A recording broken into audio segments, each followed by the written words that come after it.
Welcome Irani media television पे join किया है सीनियर रहनुमा उज़मा कामरान साहबा मेरे साथ हैं, जीडीए की रहनुमा जीडीए हैं। मैं आपको वेलकम करता हूं अपने शो में। Thank you so much. जो मुल्क के हालात हैं आपके सामने हैं, न सियासतदान सियासी पॉलिटिकल पार्टी जो इक़्तिदार में न वो डिलीवर कर पा रही हैं। 4 साल अब पहला दौर भी बेहतर नहीं था। आज की हुकूमत से पूछते हैं तो वो कहते हैं कि इस मुल्क की सूरत हाल वो करके गए। वाकई उन्होंने मुल्क की सूरत हाल क्या, उन्होंने तो कोई इदारे को भी नहीं बख्शा। जिस तरह जनरल हेड क्वार्टर के ऊपर हमला हुआ, जिस तरह कोर कमांडर, जिस तरह तनसीबात पे फौजी का हमला हुआ, जिस तरह शहदा की यादगारों पर उन्होंने हमले किए, तारीख में कभी भुलाने जैसे नहीं है। क्या कहेंगी? ये बात वजह है कि हमारे जो फौजी अमरात पे हमला हुआ है ये बहुत ज़्यादा नामुनासिब और नाकाबिल कबूल चीज़ है। इसको हम किसी सूरत भी कबूल नहीं करेंगे और इससे हम मजम्मत करते आ रहे हैं और आगे भी करते रहेंगे। और रहा सवाल मुल्क की मईशत और मुल्क की बदहाली का हाल, तो 4 साल से पहले भी हाल अच्छा नहीं था, 4 साल के बाद भी हाल अच्छा नहीं है। 70 सालों से ये मुल्क सर्वाइव भी कर रहा है और अभी मुझे लग रहा है कि सर्वाइव करने के दाने के बावजूद और सर्वाइव करेगा। तो इस मुल्क को हकीकत है कि कोई मुखलिस और कोई मोहम्मद बिन कासिम की जरूरत है इस वक्त, क्योंकि आपको पता है हमारे महकमे जो है वो डिफॉल्ट हैं, वो अपनी जिम्मेदारी पूरी नहीं करते। चाहे वो रेवेन्यू डिपार्टमेंट हो, चाहे वो कोई सा भी डिपार्टमेंट हो, वेट मेयर डिपार्टमेंट हो, हर जगह करप्शन का राज चल रहा है। जब तक ये चीजें अच्छी नहीं होंगी तो मुल्क भी अच्छा नहीं होगा हमारा। सही। आपको पता है कि सारे मसाइल का हल जो है इलेक्शन पे है, टाइम पे इलेक्शन हो। देखिए बिल्कुल ठीक बात है, ये इलेक्शन तो इस वक्त मुल्क की नीड है। इस वक्त इलेक्शन होना इस तरह से है जैसे मरते हुए को कहते ना सांस मिल जाए, एक ऑक्सीजन का झोंका मिल जाए, डूबते को तिनके का सहारा। तो इस वक्त हमारा सहारा है election. Election fair and clear होने चाहिए ताकि मुल्क में बहाली आए, मुल्क में खुशहाली आए और गरीब आवाम के लिए बेहतरी हो। क्योंकि मुल्क में सियासतदान 10 महीने बैठ के खा सकता है क्या, 10 साल खा सकता है, मगर गरीब आवाम जो है वो एक दिन बैठ के नहीं खा सकती। क्यों? क्योंकि हमारे पास वसाइल नहीं है, महंगाई जो है वो बेतहाशा बढ़ गई है। तो इलेक्शन होना बहुत जरूरी है।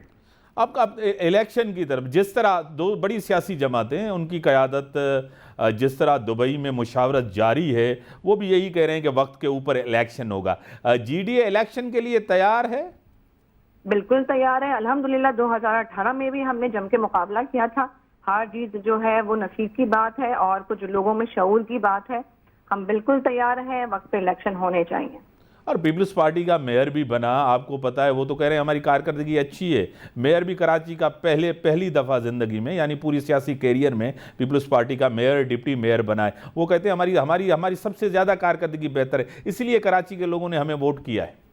देखिए इम्तियाज भाई, मेयर सिलेक्ट हुआ है पीपल्स पार्टी का, हम मानते हैं, मगर पीपल्स पार्टी के मेयरशिप से पहले भी तो पीपल्स पार्टी के हाथ में ही ये सिंध है। सिंध का कार्ड पीपल्स पार्टी के हाथ में 15 साल से पहले से चल रहा है।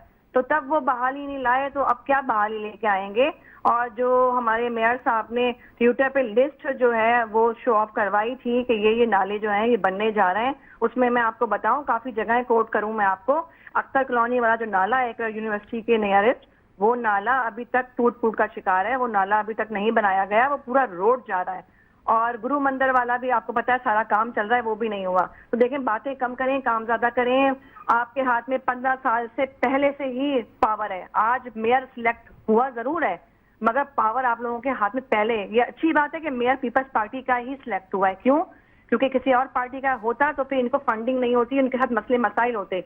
ये बहुत खुश आइन बात है कि इनका मेयर आया। अब हम देखते हैं कि कितने अरसे में सिंध में बहाली आती है और ये बदहाली खत्म होती है। ठीक है, आपको पता है कि गरीब आदमी कहाँ जाए, महंगाई इतनी बढ़ गई है हद से ज़्यादा, मैशियत बेहतर नहीं है। जो वादे जिसने भी किए किसी ने भी पूरे नहीं किए। आप पिछली हुकूमत का हिस्सा थे, आपके ऊपर भी जिम्मेदारी आती है। देखिए, पिछली हुकूमत की बात अगर की जाती तो पिछली हुकूमत 4 साल रही है, मौजूदा पिछली हुकूमत 4 साल थी। 4 साल से पहले क्या बदहाली नहीं थी? 4 साल से पहले खुशहाली थी, मुल्क में रोजगार था, आवाम खुशहाल थी, भूख इफलास नहीं था। 4 साल बाद की अगर बात करें तो अब कौन सी मुल्क में बहाली और खुशहाली है? नवाज शरीफ साहब ने कहा था कि मैं अपने कपड़े बेच के भी आवाम को रिलीफ दूंगा, मगर अब आवाम को ये रिलीफ मिला है कि वो अपने बच्चे बेचने पे, अपनी जानें बेचने पे, उनको कुर्बान करने पे आ गए। आटे की कीमत आप देख सकते हैं, घी की कीमत आप देख सकते हैं। मौजूदा 4 साल जो रहे हैं पीटीआई की हुकूमत के, उसमें कम से कम आटा सस्ता था, घी सस्ता था, चीनी सस्ता थी, गरीब का बच्चा रोटी खा के सोता था। इम्तियाज भाई, आज के मौजूदा दौर में मुझे ये बताएं, 5 किलो के आटे के थैले के ऊपर जाने कुर्बान हो गई लोगों की। इसका जवाब कौन देगा? मैं या आप या ये करप्ट सियासतदान? सही, बड़ी मेहरबानी, आपने टाइम दिया। नाज़रीन, ब्रेक जो टाइम था ब्रेक हम